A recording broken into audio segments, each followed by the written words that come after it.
The victims: Christopher Byers, Michael Moore, Stevie Branch.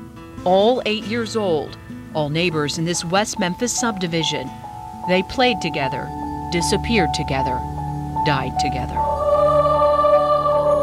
This was such a horrible crime. This is the creek where the bodies of the 3 little boys were discovered. To this day, the debate continues over whether they were actually murdered here or killed at another location and later brought here. No one debates the brutality. The boys found naked in the water, their hands and feet tied, their bodies beaten, cut, stabbed, one even castrated. The crime sent a panic through West Memphis. Who would ever do something like what was done to these 3 little boys? Police immediately began looking for the answer. We had, I want to say, 14, 15 investigators working this case. Rumors spread through the religious community.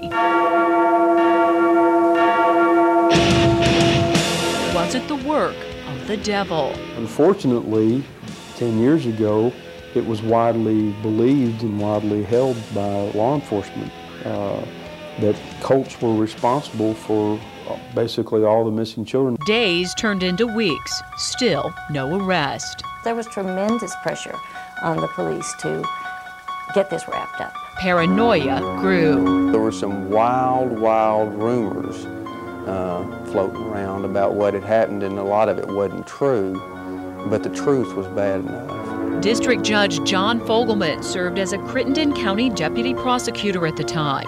One evening, while working on another case, a call from Inspector Mike Allen. They said, "We've got them. We know who they are." After hours of questioning, Jesse Kelly Jr., a borderline mentally retarded 17-year-old, had confessed.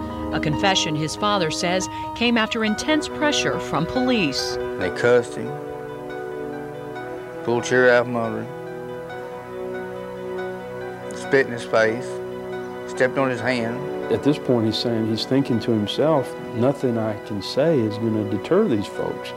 And I didn't have anything to do with this, but they're not going to take no for an answer. Miss Kelly recanted the confession the next day, but had already implicated 2 other teens.